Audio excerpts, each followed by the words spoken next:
एकदम से डिसअपॉइंटमेंट के साथ कहा, सिद्धार्थ ये गलत है। सिद्धार्थ ने उसके होंठों पर अपनी उंगली रखते हुए उसे चुप रहने का इशारा किया और फिर उसे समझाते हुए बोला, सोनल, अगर मेरे सामने कोई मुसीबत में होगा तो मुझे उसकी हेल्प तो करनी पड़ेगी ना। मैं ऐसे चुपचाप किसी को मरते हुए तो नहीं देख सकता ना। मेरा दिल खुद मुझे इस बात की इजाजत नहीं देगा। और फिर तुम खुद ही सोचो, अगर मैं अपने एम्प्लॉइज की हेल्प नहीं करूंगा तो क्या फ्यूचर में कोई फिर कभी मेरे ऊपर ट्रस्ट कर पाएगा। सोनल जानती थी सिद्धार्थ सही कह रहा है, लेकिन वो शायद आज थोड़ी सेल्फिश हो गई थी। उसे चुप देखकर सिद्धार्थ ने आगे कहा, और फिर तुम्हें तो खुश होना चाहिए ना कि आज मेरी वजह से किसी की जान बच गई। मुझे तो बस थोड़ी सी चोट आई है सुना, कुछ दिन में ठीक हो जाएगी। मैं किसी के ऊपर कोई ऐसा नहीं करना चाहता, ना ही किसी की नजरों में बहुत ज्यादा महान बनना चाहता हूँ। मैं बस वो करता हूँ जो मुझे सही लगता है, दैट्स इट। सोनल ने बड़ी उम्मीद से एक बार सिद्धार्थ की तरफ देखा, लेकिन सिद्धार्थ ने एक स्माइल के साथ उसके बालों में हाथ फेरते हुए कहा, नहीं सोनल, आई एम सॉरी, लेकिन मैं तुम्हें ऐसा कोई प्रॉमिस नहीं कर सकता। हाँ, मैं तुम्हें कभी अकेला छोड़कर नहीं जाऊंगा, ये मेरा वादा है तुमसे। मैं चाहे जो भी करूं, लेकिन हर बार सही सलामत तुम्हारे पास लौट कर वापस आऊंगा जैसे आज आया हूं। सोनल ने उसकी आंखों में देखते हुए शिकायती लहजे में कहा, लेकिन तुम सही सलामत कहाँ हो? उसकी बात सुनकर सिद्धार्थ को हंसी आ गई। उसने हल्के से अपने सिर पर बंधे बैंडेज को टच किया और बोला, अच्छा ये sorry, I was not careful now, but I promise आगे से मैं ध्यान रखूंगा। अब ठीक है। सोनल कुछ देर तक उसके चेहरे की तरफ देखती रही, फिर उसने भी एक स्माइल के साथ हाँ में अपनी गर्दन हिला दी। गुड गर्ल कहते हुए सिद्धार्थ ने प्यार से सोनल के बाल बिगाड़ दिए। इसके बाद उसने एकदम सीरियस होते हुए कहा, जानता हूँ तुम खुश नहीं हो, लेकिन मैं भी एक बार जो कमिटमेंट कर देता हूँ ना, उससे पीछे नहीं हटता। मैं आज तुमसे प्रॉमिस कर रहा हूँ कि मैं हमेशा फिट और हेल्दी रहूंगा, अपने लिए, तुम्हारे लिए, ताकि तुम्हें कभी फिर मेरे लिए इस तरह परेशान ना होना पड़े। यहाँ तक कि जब तुम 70 साल की हो जाओगी, तुम्हारे बाल सफेद हो जाएंगे, कमर झुक जाएगी और चेहरे पर छुर्रियां आ जाएंगी ना, तभी मैं ऐसे ही फिट एंड हेल्दी रहूंगा। तुम्हारी आखिरी सांस तक मैं हमेशा तुम्हारे साथ रहूंगा, आई प्रॉमिस। सिद्धार्थ ने ये सारी बातें इतनी ईजिली कह दी थी कि सोनल एकदम से इमोशनल होने लग गई थी। उसने सिद्धार्थ को टाइटली हग करते हुए उसके सीने पर अपना सिर रख दिया। सिद्धार्थ ने आज सीधे सीधे अपनी पूरी जिंदगी उसके नाम करती थी। आज उसने सोनल को प्रॉमिस कर दिया था कि वो अपनी पूरी जिंदगी उसी के साथ बिताना चाहता है, और चाहे जो भी हो जाए वो उसे कभी छोड़कर नहीं जाएगा। उम्र का बढ़ना और फिर इस दुनिया से चले जाना जिंदगी का हिस्सा है, इससे कोई इनकार नहीं कर सकता। लेकिन उम्र के उस पड़ाव पर जिनसे आप प्यार करते हैं, उनके बिना इस दुनिया में अकेले रह जाने से ज्यादा तकलीफ देने वाली चीज शायद ही कुछ और हो सकती है। और सिद्धार्थ उस वक्त भी उसे अकेला नहीं छोड़ने वाला था, बल्कि वो चाहता था कि सोनल उसकी आंखों के सामने इस दुनिया से हंसते हंसते विदा हो। क्या सचमुच इतना प्यार करने लगा है वो उससे? सोनल उसकी बातों को सुनकर इतनी ज्यादा इमोशनल हो गई थी कि अब वो कुछ भी कहना नहीं चाहती थी। बस सिद्धार्थ को अपने गले से लगाए हुए वो उसे महसूस करना चाहती थी, और इस एहसास से ज्यादा खूबसूरत उसके लिए और कुछ भी नहीं था। आज सोनल का पूरा दिन टेंशन और दौड़ भाग में ही बीत गया। फिजिकली से ज्यादा वो मेंटली टाइट फील कर रही थी, लेकिन सिद्धार्थ की बाहों में आने के बाद ना, जैसे वो सारी दुनिया की टेंशन भूल गई थी। अब उसे एक सुकून सा महसूस हो रहा था। सिद्धार्थ भी बहुत खुश था। सोनल अपने सारे काम छोड़कर उसके लिए इतनी दूर तक चली आई थी। इस बात से तो वो एकदम से सरप्राइज हो गया था, लेकिन साथ ही वो बहुत खुश भी था। खुश इसलिए क्योंकि सोनल भी उससे उतना ही प्यार करती थी जितना वो उससे करता था, और ये एहसास ही बहुत खूबसूरत था। अब धीरे धीरे रात गहराने लगी थी। सिद्धार्थ जिस वीआईपी वार्ड में था, वहां सिर्फ एक ही सिंगल बेड था। ये बेड भी ठीक ठाक बड़ा था, लेकिन फिर भी 2 लोगों के सोने के लिए कंफर्टेबल नहीं था। सिद्धार्थ ने सोनल से कहा कि वो उसके साथ ही बेड पर सो जाए, लेकिन सोनल ने साफ साफ इनकार कर दिया था। सिद्धार्थ को चोट लगी थी, कहीं सोते टाइम वो सिद्धार्थ को और ज्यादा एंजॉय ना करती। यही सोचकर उसने सोफे पर सोने का डिसीजन लिया। सिद्धार्थ ने उसे काफी समझाया कि वो ठीक है, लेकिन सोनल बिल्कुल भी राजी नहीं हुई। सिद्धार्थ ने जब ज्यादा जिद की तो सोनल ने उसे धमकाते हुए कहा कि अगर उसने उसे ज्यादा फोर्स किया तो वो उसी वक्त वापस घर चली जाएगी और फिर उससे कभी भी बात नहीं करेगी। आखिरकार सिद्धार्थ ने भी हार मान ली और सोनल एक पतला सा ब्लैंकेट और पिलो के साथ सोफे पर सोने चली गई। हालांकि सिद्धार्थ उसके इस डिसीजन से बिल्कुल भी खुश नहीं था। सोफा काफी छोटा था और उस पर सोने में सोनल को परेशानी भी हो रही थी, लेकिन फिर भी सोनल ने कोई कंप्लेन नहीं की और एकदम आराम से सो गई। जब सोनल नींद से जागी तब दिन का उजाला चारों तरफ फैल चुका था। शायद वो काफी देर तक सोती रह गई थी। उसने हाथ बढ़ाकर अपना फोन तलाशने की कोशिश की ताकि टाइम चेक कर सके, लेकिन जैसे ही मुड़ी अपने करीब सिद्धार्थ को देखकर शॉक्ड हो गई। वो उसके बिल्कुल करीब लेटा हुआ था, एक हाथ पर अपना सिर टिकाए वो स्माइल करते हुए उसी की तरफ देख रहा था। सोनल को जागा हुआ देखकर उसने आगे बढ़कर उसके गालों पर एक किस किया और धीरे से बोला, गुड मॉर्निंग स्वीटहार्ट। सोनल ने हैरानी से अपने आसपास देखा और फिर सिद्धार्थ की तरफ मुड़ती हुई बोली, मैं यहाँ बेड पर कैसे आई? सिद्धार्थ ने एकदम इनोसेंट सी शक्ल बनाते हुए कहा, मुझे कैसे पता होगा? मैं तो जब सोकर जागा तो तुम्हें यहाँ आपके पास सोता हुआ देखा। कहीं ऐसा तो नहीं कि रात में तुम्हें ठंड लगने लगी और तुम्हें मेरे पास आने का मन होने लगा, इसलिए तुम खुद ही मेरे पास आकर सो गई? अरे ऐसे कैसे हो सकता है? मैं चलकर यहाँ तक आऊँ और मुझे पता ही ना चले। सोनल ने उसे शक भरी नजरों से देखते हुए कहा, वैसे भी अगर वो यहाँ नींद में आई होती तो भी वो बस सिद्धार्थ के बगल में ही सोती रहती, मगर इस वक्त उन दोनों की जो पोजीशन थी उससे ऐसा बिल्कुल भी नहीं लग रहा था। उसने सिद्धार्थ के एक हाथ पर अपना सिर रखा हुआ था और सिद्धार्थ ने अपने दूसरे हाथ से उसकी कमर पकड़ रखी थी, जिस वजह से वो हिल भी नहीं पा रही थी। फिर तो मुझे भी नहीं पता कि तुम यहाँ कब और कैसे आई? सिद्धार्थ ने उसे शरारत भरी नजरों से देखते हुए कहा, जबकि सच्चाई तो ये थी कि सोनल के सो जाने के बाद सिद्धार्थ खुद उसके सोफे पर से उठाकर उसे बेड पर ले आया था। सोनल ने कह जरूर दिया था कि वो सोफे पर सो जाएगी, लेकिन नींद में उसे परेशान होता हुआ देखकर सिद्धार्थ से रहा नहीं गया, इसलिए उसने चुपके से उसे उठाकर अपने साथ बेड पर लाकर सुला दिया। बेड बहुत ज्यादा बड़ा नहीं था, इसलिए वो भी उसके एकदम पास ही लेट गया। आज एक बार फिर से उसे अपने इतने करीब देखकर ना वो बहुत खुश था। सोनल के चेहरे की तरफ देखते हुए कब उसे नींद आ गई उसे पता भी नहीं चला। जब उसकी आंख खुली तो सुबह हो चुकी थी, लेकिन सोनल अब तक जागी नहीं थी। सोते हुए ही वो बिल्कुल उसके करीब आ गई थी और किसी छोटी सी बच्ची की तरह उससे चिपक कर सो रही थी कि देखकर उसके चेहरे पर एक स्माइल आ गई थी। आज के दिन की शुरुआत इतनी खूबसूरत जो हुई थी, वो रात को सोनल को चुपचाप अपने बेड पर ले आया था। सो अगर वो चाहता तो उसे ऐसे ही सोता हुआ छोड़कर जा सकता था ताकि जागने के बाद उसे ऑकवर्ड फील ना हो, लेकिन फिर उसे लगा कि अब सोनल को भी इन चीजों की आदत डाल लेनी चाहिए, तभी तो वो अपना रूम छोड़कर जल्दी से जल्दी उसके रूम में शिफ्ट होगी इसलिए वो भी उसके पास ही उसके जागने का इंतजार करने लगा। सोनल कुछ देर उसकी आंखों में देखकर समझने की कोशिश करती रही क्या वो वाकई सच बोल रहा है, मगर सिद्धार्थ के एक्सप्रेशंस देखकर ये अंदाजा लगाना बेहद मुश्किल था कि वो सच बोल रहा है या झूठ। वैसे तुम घर वापस कब जाने वाले हो? सोनल ने अचानक पूछ लिया। अभी तो नहीं, सिद्धार्थ ने उसके बालों से खेलते हुए जवाब दिया। पहले तो मुझे उन लोगों के खिलाफ पुलिस कंप्लेंट लिखवानी है जिन्होंने मुझ पर और मेरे एम्प्लॉयज पर अटैक किया था। उन्होंने हमारी जान लेने की कोशिश की, मुझे उनके खिलाफ एक्शन तो लेना पड़ेगा ना। तुम ठीक कह रहे हो, सोनल ने भी उसकी बात से अग्री करते हुए कहा। इसलिए तुम भी अब ज्यादा मत सोचो, ठीक है? कहते हुए सिद्धार्थ ने उसकी कमर पर अपनी पकड़ और मजबूत करते हुए उसे अपने करीब खींच लिया और जैसे ही उसके होंठों पर किस किया वैसे ही रूम का डोर एक झटके से ओपन हो गया। सोनल का तो जैसे दिल उछलकर उसके हाथ में आ गया था। उसने घबराकर दरवाजे की तरफ देखा जहां रोहित खड़ा था। रोहित ने आज सचमुच कुछ ज्यादा ही धमाकेदार एंट्री मारी थी। सर मैं आपके लिए ब्रेकफास्ट लेकर कहते कहते वो रुक गया। उसने जब रूम के अंदर का नजारा देखा तो उसके हाथ से फूड पैकेट भी छूटकर नीचे गिरने लगा था। लकीली उसने उसे गिरने से पहले ही कैच कर लिया। कल तक सिद्धार्थ इतना ज्यादा इंजर्ड था कि दवाओं के असर से ना जाने कितनी देर तक सोता रह गया था और आज वो यहाँ सोनल के साथ हॉस्पिटल के बेड पर रोमांस कर रहा था। उसे तो अपनी आंखों पर यकीन ही नहीं हो रहा था।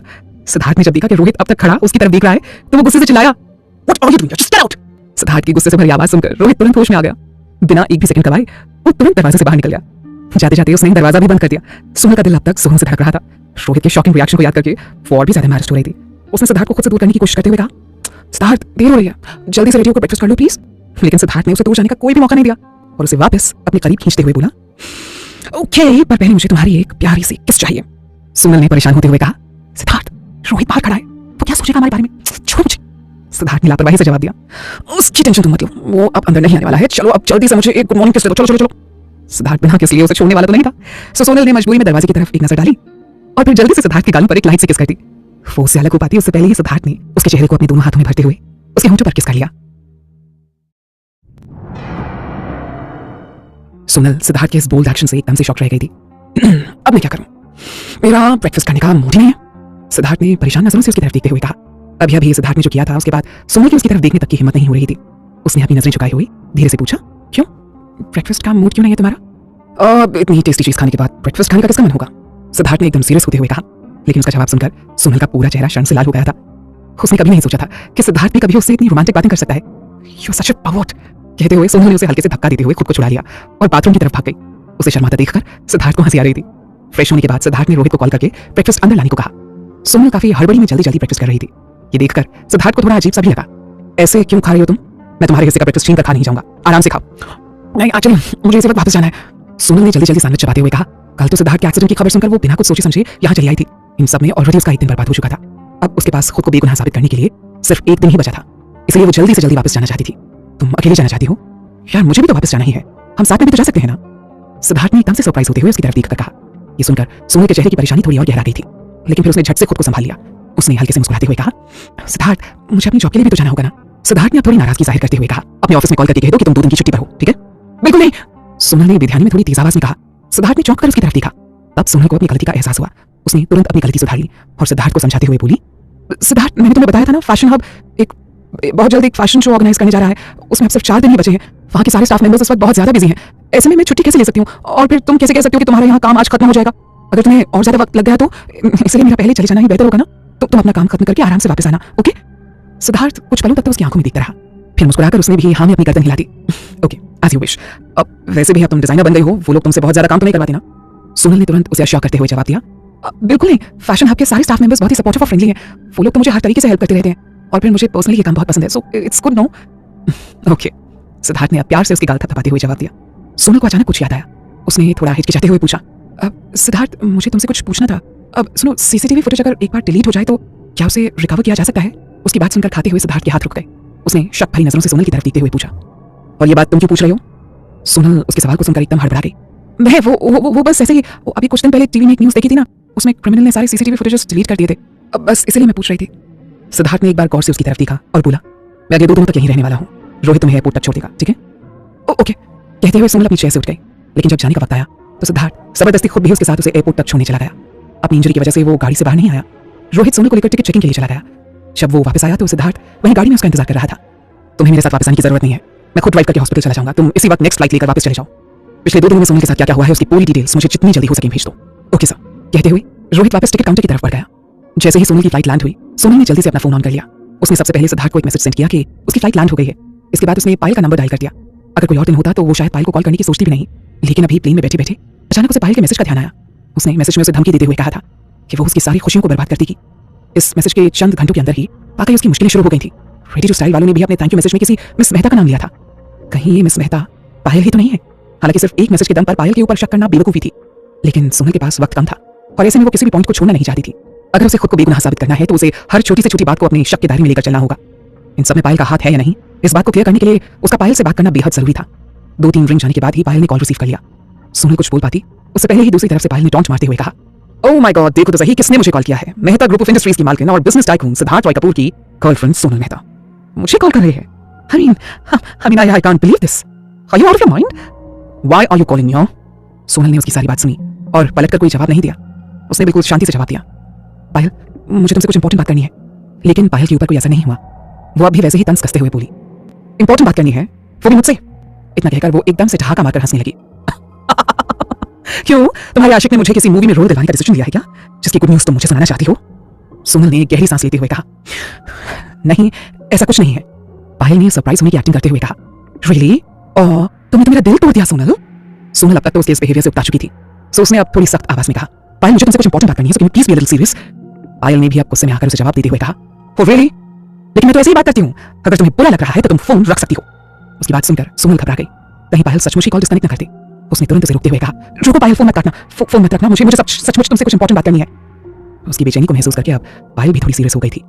कुछ देर चुप रहने के बाद उसने पूछा, ओके बोलो क्या बात है? फाइनली पायल उससे बात करने के लिए तैयार हो गई थी। ये देखकर सोनल ने राहत की सांस ली।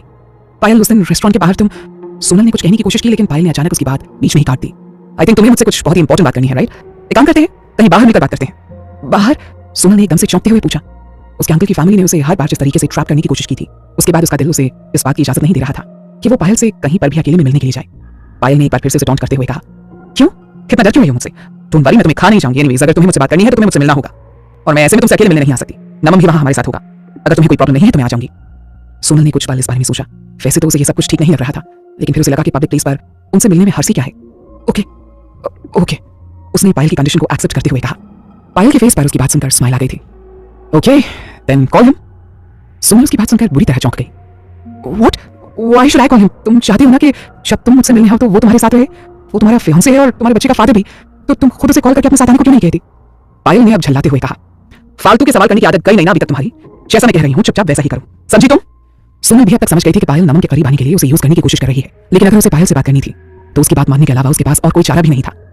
ठीक है, मैं उसे कॉल करके आने को कह दूंगी, बताओ कहाँ आना है? सोनल ने अब पायल से सीधा सवाल किया। अपने प्लान को सक्सेसफुल होते देखकर पायल के चेहरे पर मुस्कान और भी ज्यादा चौड़ी हो गई थी।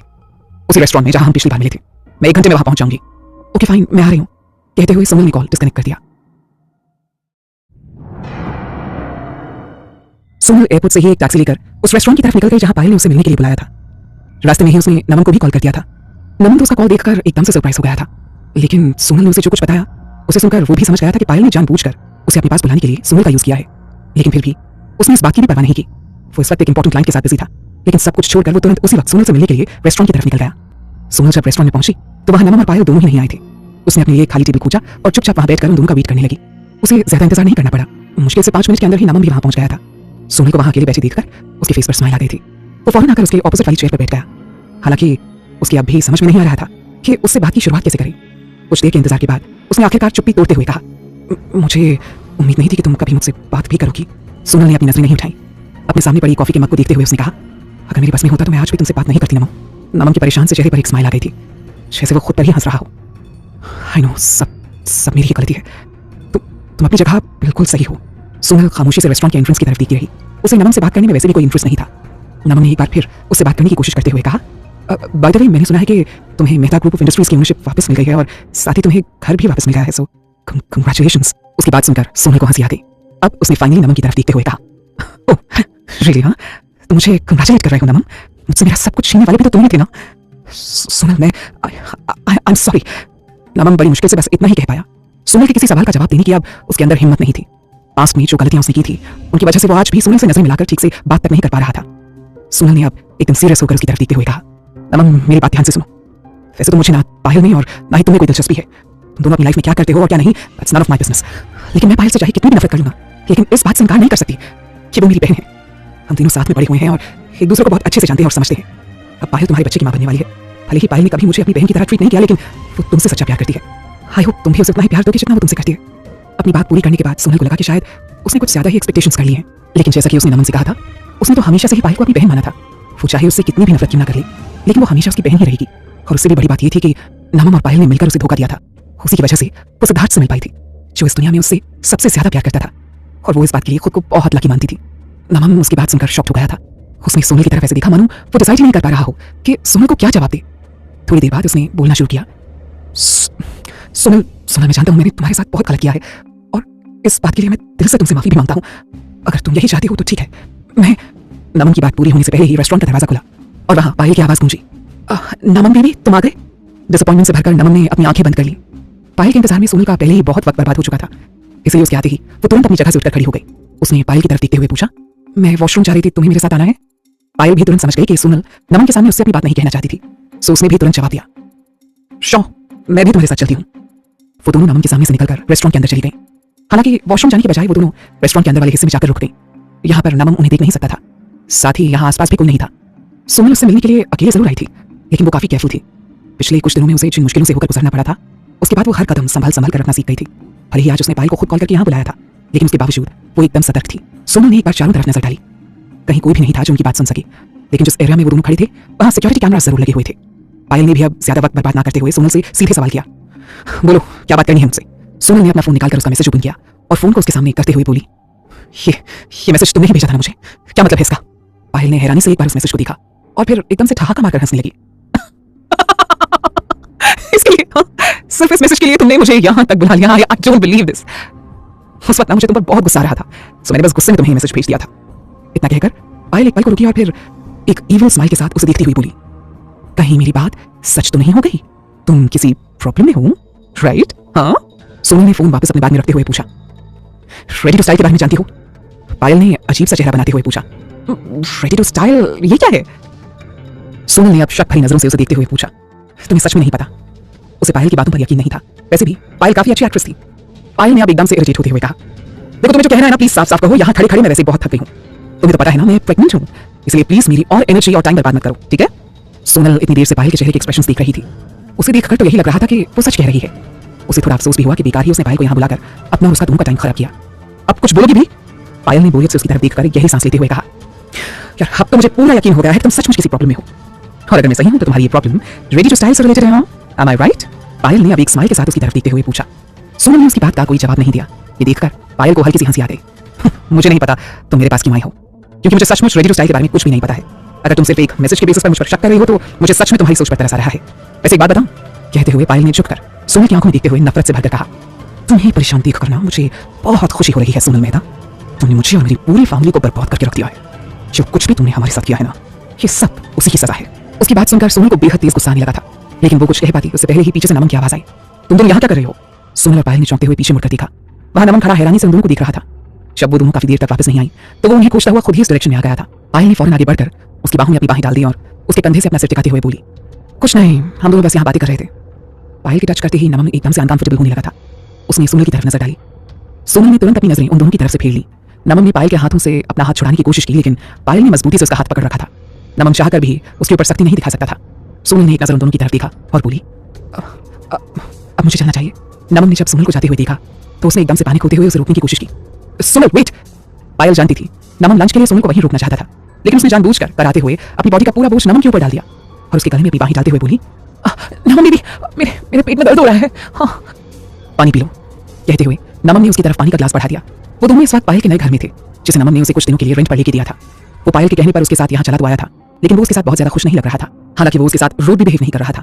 पायल ने उसके हाथ से पानी का ग्लास लेकर एक ही सांस में पूरा ग्लास खाली कर दिया। ग्लास उसे वापस पकड़ाते हुए वो बोली, थैंक यू नमन।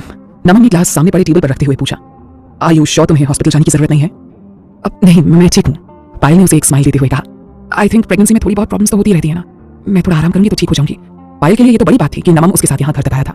इतनी मुश्किल से उसे नमन के साथ अकेले में टाइम स्पेंड करने का मौका मिला था, इसे वो ऐसे कैसे छोड़ सकती थी? ठीक है तो फिर अब मुझे चलना चाहिए, नमन ने उठते हुए कहा। नहीं, पायल उसकी बात सुनकर एकदम से पैनिक हो गई। उसने तुरंत उसका रास्ता रोकते हुए कहा, नमन तुम मुझे अकेला छोड़कर कैसे जा सकते हो? आज तो मॉम भी घर पर नहीं है, नानी माँ की तबीयत कुछ ठीक नहीं थी तो वो उनके पास चली गई है, पता नहीं वो वापस कब आएंगी। अगर फिर से मेरी तबीयत खराब हो गई तो यहाँ मेरी देखभाल के लिए कोई नहीं है। नमन ने परेशानी से एक बार घर में चारों तरफ नजर डाली, लेकिन उसने पायल की बात का कोई जवाब नहीं दिया। क्या तुम कुछ देर के लिए मेरे पास रुक नहीं सकते? बस कुछ देर के लिए? पायल ने उससे रिक्वेस्ट करते हुए कहा। नमन ने उसकी आंखों में देखा, जहां उसे एक गहरी उदासी और रिक्वेस्ट नजर आ रही थी। उसे पायल के साथ रिलेशनशिप में रहते हुए कई साल हो गए थे, लेकिन उसने कभी पायल को ऐसे उदास और बेचैन नहीं देखा था। इनफैक्ट वो तो पूरे हक के साथ उससे अपनी बात मनवाती थी, लेकिन आज वो उसके साथ सिर्फ कुछ देर वक्त बिताने के लिए भी कितने एफर्ट्स लगा रही थी। नमन को सुनील की कही बात याद आ गई। सुनील ने भी एक तरह से उसे रिक्वेस्ट की थी कि वो पायल का अच्छे से ख्याल रखे। उसकी बात याद आती ही नमन ने हाँ में अपना सिर हिलाया और चुपचाप अंदर आकर हॉल में पड़ी सोफे पर बैठ गया। पायल को तो जैसे यकीन ही नहीं हो रहा था कि नमन मान गया है। खुशी के मारे उसके चेहरे पर एक बड़ी सी स्माइल आ गई थी, लेकिन उसकी आंखों में आंसू आ गए थे। अपने आंसू पोंछते हुए वो भी आकर उसके पास सोफे पर बैठ गई। लेकिन इतने सालों तक साथ रहने के बावजूद आज उन दोनों के पास एक दूसरे से बात करने के लिए कुछ भी नहीं था। ऐसा लग रहा था जैसे दो अजनबी एक दूसरे के साथ बैठे हों। जब पायल को कुछ और समझ में नहीं आया तो उसने टीवी ऑन कर दिया। कमरे में बिल्कुल खामोशी छाई हुई थी, जैसे टीवी से आती हल्की सी आवाज तोड़ती हुई महसूस हो रही थी। करीब आधे घंटे के बाद पायल ने नमन की तरफ मुड़ते हुए कहा, नमन अब मैं बिल्कुल ठीक हूँ। इतनी देर से वहां बैठे बैठे नमन का पेशेंस ऑलरेडी खत्म हो चुका था। पायल की बात सुनकर उसे ऐसा लगा जैसे वो किसी पिंजरे से आजाद हो गया है। बिना एक भी पल गंवाए वो तुरंत उठकर दरवाजे की तरफ बढ़ गया। ओके देन, अब मुझे जाना चाहिए। उसकी बात सुनकर पायल का चेहरा वापस मुरझा गया था। जैसे ही नमन ने दरवाजे के पास पहुंचकर उसे खोलने के लिए अपना हाथ बढ़ाया, पायल भी तेजी से चलती हुई उसके पास पहुंच गई। उसने नमन को पीछे से अपनी बाहों में भर लिया। नमन प्लीज मुझे छोड़कर कभी मत जाना नमन, उसने एकदम से साथ होते हुए कहा। नमन ने एक बार उसके हाथों की तरफ देखा और फिर एकदम सपाट लहजे में बोला, पायल छोड़ो मुझे। पायल ने उसे छोड़ने की बजाय अपनी पकड़ और मजबूत कर दी। नमन ने अब एकदम से इरिटेट होते हुए थोड़ी सख्त आवाज में कहा, पायल प्लीज छोड़ो मुझे, मुझे जाना है। पायल ने अब अपनी पकड़ ढीली कर दी थी, लेकिन उसे छोड़ा नहीं। उसका हाथ पकड़ते हुए वो उसके सामने आकर खड़ी हो गई। उसने नमन की आंखों में बड़ी उम्मीद से देखते हुए कहा, नमन प्लीज रुक जाओ ना। नमन की समझ में नहीं आ रहा था कि वो उसे क्या जवाब दे। वो उसके साथ ज्यादा रूड भी बिहेव नहीं करना चाहता था और ना ही यहाँ पायल के साथ रुकने में उसकी कोई दिलचस्पी थी। पायल ने अपनी बातों का असर होते देखकर अब उसके गले में अपनी बाहें डाल दी और अपनी आंखों में आंसू भरते हुए बोली, तुम्हें पता है नमन, इतने दिन में मैंने तुम्हें कितना मिस किया है। मैं जानती हूँ तुम भी मेरे बिना नहीं रह सकते नमन, प्लीज नमन रुक जाओ ना। नमन ने उसका हाथ हटाने की कोशिश करते हुए कहा, पायल मैं, लेकिन उसकी बात अधूरी ही रह गई। पायल ने तुरंत आगे बढ़कर उसके होंठों से अपने होंठ मिला दिए थे। वो इस वक्त इतनी पैशनेटली उसे किस कर रही थी कि नमन बाकी सब कुछ भूल गया था। कुछ पलों बाद पायल ने उससे अलग होते हुए फिर से रिक्वेस्ट की, प्लीज नमन मान जाओ ना प्लीज। नमन भी अब उसकी बातें सुनकर पिघलने लगा था, मगर फिर उसने हिचकिचाते हुए कहा, पायल पायल तुम प्रेग्नेंट हो, वी कांट डू दिस। लेकिन पायल ने तुरंत उसका हाथ पकड़ते हुए कहा, it doesn't matter, I am okay. हमें एक साथ टाइम स्पेंड किए कितने दिन हो गए, प्लीज नमन प्लीज। पहले तो नमन थोड़ी कंफ्यूजन में था, लेकिन पायल उसे रोकने के लिए जितने एफर्ट्स लगा रही थी उसके बाद अब वो भी थोड़ा नरम पड़ गया था। स्पेशली जब उसने कहा कि प्रेग्नेंट होने के बावजूद वो रेडी है, तो अब उसके लिए भी खुद को रोकना मुश्किल हो रहा था। उसने एक गहरी सांस लेते हुए एक बार फिर उसकी तरफ देखा और झुककर उसे अपनी बाहों में उठा लिया। पायल को लेकर वो सीधे उसके रूम में चला गया और डोर को अंदर से लॉक कर दिया। रेस्टोरेंट से बाहर आने के बाद सुनील पहले से भी ज्यादा परेशान थी। अच्छी लग रही है तो वीडियो को लाइक करें और चैनल को सब्सक्राइब करें। ज्यादा परेशान थी। अब उसे अपनी बेबसी पर रोना आ रहा था। बिना कुछ सोचे समझे वो बस सड़क पर चली जा रही थी। उसे तो यह भी पता नहीं था कि उसे कहाँ जाना है। दोपहर का वक्त होने के कारण धूप काफी तेज थी, लेकिन उसे उसकी भी कोई परवाह नहीं थी। उसे तो लग रहा था शायद पायल से मिलने के बाद उसे अपनी प्रॉब्लम का कोई ना कोई सोल्यूशन तो मिल ही जाएगा, लेकिन ऐसा कुछ हुआ ही नहीं था। वो इस वक्त इतनी ज्यादा हताश हो चुकी थी कि अब उसके अंदर चलने की भी ताकत नहीं बची थी। सड़क के किनारे खाली बेंच देखकर वो वहां बैठ गई। नीचे जमीन की तरफ एक टक देखते हुए उसे पिछले 2 दिनों में जो कुछ भी हुआ था सब एक एक कर याद आने लगा था। उसने पंक्ति से खुद को बेकसूर साबित करने के लिए 2 दिन का टाइम मांगा था, लेकिन इन 2 दिनों में वो किसी नतीजे के आसपास भी नहीं पहुंच पाई थी। इस तरीके से तो उसे अगर 10 दिन का भी टाइम दिया जाएगा तो भी वो शायद उस आदमी का पता नहीं लगा पाएगी जिसने उसे फंसाने की कोशिश की थी। काफी सोचने के बाद आखिर उसने डिसाइड किया कि अब उसे वहीं जाना चाहिए जहां से इन सारी प्रॉब्लम्स की शुरुआत हुई थी, यानी रेडी टू स्टाइल। अब वो लोग ही उसके सवालों का जवाब दे सकते थे। ये डिसीजन लेने के बाद न जाने कहां से सुनील के अंदर एक नई एनर्जी आ गई थी। उसने तुरंत उठकर एक टैक्सी ली और रेडी टू स्टाइल स्टूडियो की तरफ निकल गई। रेडी टू स्टाइल का स्टूडियो जिस बिल्डिंग में था उसके सामने खड़ी होकर सुनील ने उस पर एक सरसरी सी निगाह डाली। उसने फ्लोर प्लान पर नजर डाली। रेडी टू स्टाइल स्टूडियो 33वें फ्लोर पर था। अभी वो लिफ्ट में जाने ही वाली थी कि उसे ऐसा लगा जैसे किसी ने उसका नाम पुकारा है, सुनील। सुनील ने एकदम से चौंकते हुए पीछे मुड़कर देखा। उसके सामने इस वक्त किंजल और माया खड़ी थी। सुनील को जरा भी उम्मीद नहीं थी कि वो दोनों यहाँ से मिलने आ जाएंगी। Hi, glad to see you Kinjal, मुझे नहीं मालूम था कि तुम दोनों मुझे यहाँ मिल जाओगी। सुनील ने अब नॉर्मल होते हुए एक स्माइल के साथ कहा, लेकिन असल में वो उन दोनों को यहाँ देखकर बिल्कुल भी खुश नहीं थी। ठीक है, वो उसकी क्लासमेट्स थी और कभी कभार उनसे मिलने में कोई एतराज नहीं था, लेकिन वो नहीं चाहती थी कि फैशन हब में जो कुछ भी हुआ था उसके बारे में इन दोनों को कोई भनक भी लगे। सुनील की बात सुनकर माया ने उसे टॉन्ट करते हुए कहा, लेकिन हमें बिल्कुल भी खुशी नहीं हुई है। एंड बाय द वे, तुम इतनी एक्सपेंसिव जगह पर क्या कर रहे हो? तुम्हें तो किसी चीप सी जगह पर जाकर शॉपिंग करनी चाहिए ना। ये जगह तुम्हें सूट नहीं करती है। किंजल ने तुरंत माया को डांट लगाते हुए कहा, माया ये क्या बकवास कर रही हो तुम? सुनील हमारी यूनिवर्सिटी की सबसे टैलेंटेड लड़की है और वो मेरी फ्रेंड भी है, ओके? इसलिए प्लीज उसके साथ जरा तमीज से पेश आया करो। सुनील ने उन दोनों की सारी बातें सुन ली, लेकिन उन्हें कोई जवाब नहीं दिया। किंजल ने माया का हाथ पकड़कर जोर से उसे दबाते हुए कहा, सुनील इसकी बातों का बुरा मत मानना, इसकी तो आदत ही है कुछ भी बकवास करते रहने की। सुनील ने एक बार माया की तरफ देखा जिसने बुरा सा मुंह बनाते हुए अपनी नजरें फेर ली थी। फिर वापस किंजल की तरफ देखकर उसने मुस्कुराते हुए कहा, इट्स ओके किंजल, मुझे बुरा नहीं लगा। किंजल ने भी अब खुश होकर उसके पास आते हुए कहा, थैंक गॉड, वैसे तुम यहाँ क्या करने आई हो? सुनील इस वक्त ज्यादा बात करने के मूड में नहीं थी, सो उसने किंजल को टालने की कोशिश करते हुए कहा, वो मुझे यहाँ पर कुछ काम था। किंजल ने अब उसके पास आकर एकदम से एक्साइटेड होते हुए पूछा, रियली? कहीं तुम यहाँ जॉब के लिए तो नहीं आई हो? अगर ऐसा है तो प्लीज मुझे बताओ, मैं तुम्हारे लिए कुछ रिकमेंडेशंस दे दूंगी। किंजल वैसे तो बहुत सारा फ्रेंडली होकर बात कर रही थी, लेकिन उस गेट टुगेदर पार्टी वाले इंसिडेंट के बाद से सोनल उससे जरा संभल कर ही रहने लगी थी। साथ ही उसके पास इतना वक्त भी नहीं था कि वो उसे किंजल से बात करने में बर्बाद कर दे। सो उसने जल्दबाजी में अपने कदम लिफ्ट की तरफ बढ़ाते हुए कहा, अरे नहीं, मैं तो यहाँ किसी और ही काम से आई थी। ओके, मैं तुमसे बाद में बात करूंगी, बाय। सोनल ने मुस्कुराते हुए कहा और तुरंत लिफ्ट के अंदर चली गई। सोनल के जाते ही वापस किंजल के जबड़े गुस्से से कस गए थे। माया ने भी नफरत से भरकर लिफ्ट की तरफ देखते हुए कहा, ये सोनल खुद को समझती क्या है? मेरी नजर में तो वो आज भी वही 2 कौड़ी की लड़की है जो पहले थी। किंजल ने भी गुस्से में भरकर लिफ्ट की तरफ देखते हुए कहा, सही कहा, जितना हवा में उड़ना है उड़ लेने दो उसे। जब सिद्धार्थ उसके साथ ब्रेकअप करके मेरे से शादी करेगा ना, तब शायद अपने ख्वाबों की दुनिया से बाहर आ जाएगी ये लड़की। माया ने भी उसे सपोर्ट करते हुए कहा, ठीक कह रहे हो। वैसे तुम कह रही थी कि इसने अपनी कंपनी और अपना घर अपने अंकल आंटी की फैमिली से वापस छीन लिया है, शायद इसी वजह से इतना एटीट्यूड शो कर रही है। कॉलेज में तो कितनी इनोसेंट बनकर रहती है, पर देखो तो इसे लोमड़ी से भी ज्यादा चालाक निकली है। तो पता नहीं क्या क्या किया होगा इसने सिद्धार्थ से अपने काम निकलवाने के लिए। माया की आखिरी बात सुनकर किंजल की आंखें गुस्से से लाल हो गई। उसने माया की तरफ देखते हुए कहा, तुम कुछ देर के लिए चुप नहीं रह सकती, हर वक्त फालतू की बकवास करते रहना इतना जरूरी क्यों होता है तुम्हारे लिए? ये सुनकर माया का चेहरा सफेद पड़ गया था। उसने तुरंत माफी मांगते हुए कहा, आई एम सॉरी किंजल, पर इस लड़की ने जो तुम्हारे साथ किया था उसकी वजह से मुझे बस उसके ऊपर गुस्सा आ जाता है और फिर मुझसे चुप नहीं रहा जाता है। किंजल ने भी अब रिलैक्स होते हुए कहा, डोंट वरी, जो करना है करने दो उसे। वो सिद्धार्थ को चाहे कितना भी अपने जाल में क्यों ना फंसा ले, उसकी फैमिली को कभी भी इस रिश्ते के लिए राजी नहीं कर पाएगी। सिद्धार्थ की फैमिली की सोसाइटी में एक अच्छी खासी रेपुटेशन है। वो लोग सिद्धार्थ की शादी सोनल जैसी यूजलेस और कैरेक्टरलेस लड़की के साथ कभी नहीं करेंगे। माया ने भी तुरंत उसकी चापलूसी करते हुए कहा, और क्या, सिद्धार्थ की वाइफ बनने के लिए अगर कोई सबसे ज्यादा सूटेबल है तो वो सिर्फ तुम हो। उसकी बात सुनकर किंजल के चेहरे पर भी अब एक स्माइल आ गई थी। उसने माया को अपने पीछे आने का इशारा किया और लिफ्ट की तरफ बढ़ गई। 33वें फ्लोर पर पहुंचने के बाद सोनल सीधे रेडी टू स्टाइल के ऑफिस में चली गई। रिसेप्शन काउंटर पर एक लड़की बैठी हुई थी। सोनल उसी के पास चली गई। एक्सक्यूज मी, मुझे आपके बॉस से मिलना है। रिसेप्शनिस्ट ने उसे ऊपर से नीचे तक देखा और फिर पूछा, तो यू हैव एन अपॉइंटमेंट?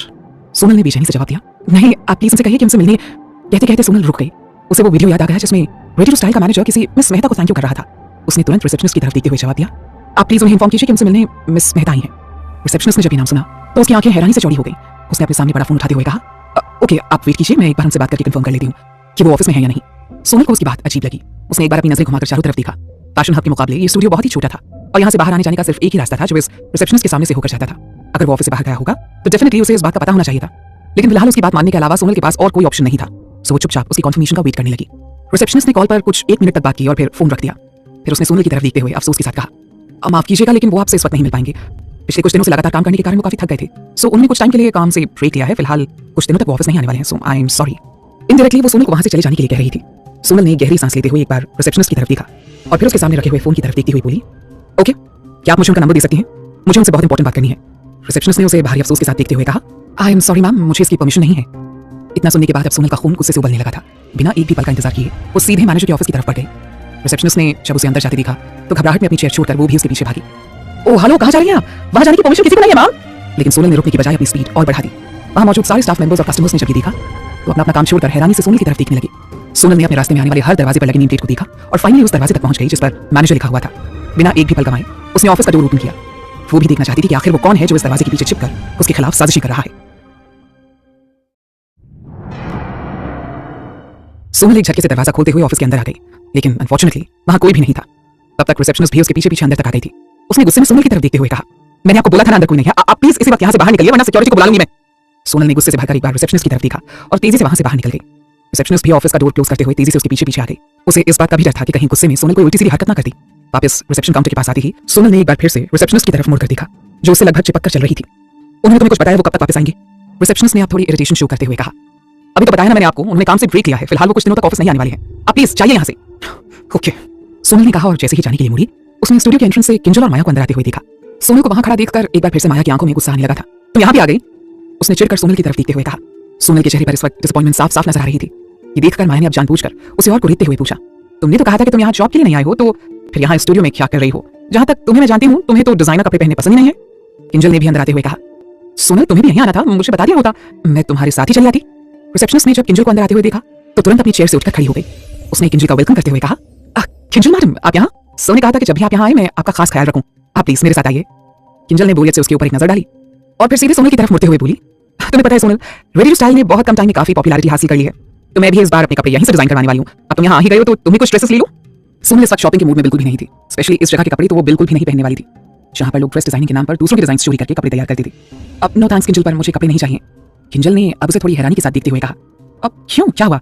मैंने तो सुना था तुम्हें तुम्हारी प्रॉपर्टी और कंपनी दोनों ही वापस मिल गई हैं। इतनी बड़ी प्रॉपर्टी वापस पाने में तो तुम्हारे बहुत पैसे खर्च हुए होंगे। नहीं, उसके मुकाबले तो इन कपड़ों की कीमत कुछ भी नहीं है यार।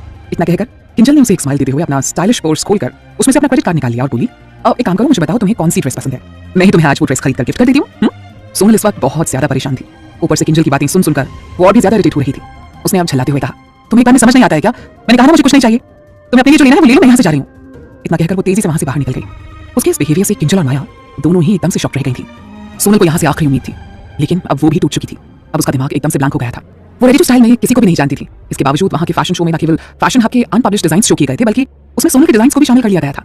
यहाँ तक कि उनके फैशन शो में सोनल के वो डिजाइन भी शामिल किए गए थे जिन्हें पंक्ति ने इमेज शॉ बताकर लेने से इनकार कर दिया था। वो चाहती तो बाकी लोगों की ही तरह रेडी टू स्टाइल के ऊपर अपने डिजाइन को चुराने के एलिगेशंस लगा सकती थी, लेकिन उन्होंने अपने फैशन शो के बाद थैंक यू मैसेज में साफ साफ मिस मेहता को थैंक यू बोला था, और साथ में ये भी कि मिस मेहता बहुत ही बेहतरीन और टैलेंटेड फैशन डिजाइनर है। भले ही उन्होंने सोनल का नाम नहीं लिया था, लेकिन फिर भी इन सब बातों से सारा शक सोनल की तरफ ही जाता था। उसे अब तक समझ नहीं आ रहा था कि आखिर रेडी टू स्टाइल स्टूडियो उसे क्यों फंसाने की कोशिश कर रहा है। आखिर कौन है स्टूडियो का ओनर, और उसकी सोनल से क्या दुश्मनी है? सोनल ने तो आज तक कभी किसी का बुरा करने के बारे में सोचा तक नहीं था, तो फिर आखिर क्यों कोई उसका पूरा कार्य बर्बाद करने की कोशिश कर रहा था? ये सारे सवाल उसे इस वक्त परेशान कर रहे थे। उसका सिर दर्द से फटने लगा था, लेकिन उसके पास इन सब का कोई जवाब नहीं था। उसने सीसीटीवी की फुटेज देखी थी।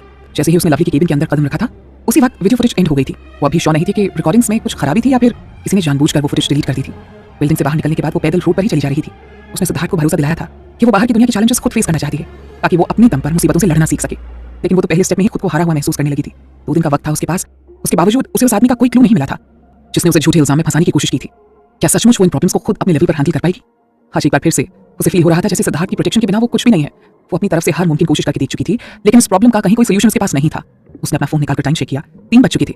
सुबह से यहाँ वहाँ दौड़ते रहने की वजह से वो काफी थक चुकी थी। उसे समझ में नहीं आ रहा था अब उसे क्या करना चाहिए। अभी वो सोच रही थी कि कहाँ जाए कि उसका फोन बजने लगा। उसने स्क्रीन की तरफ देखा, वहाँ साशा का नाम चमक रहा था। उसने तुरंत कॉल रिसीव कर लिया।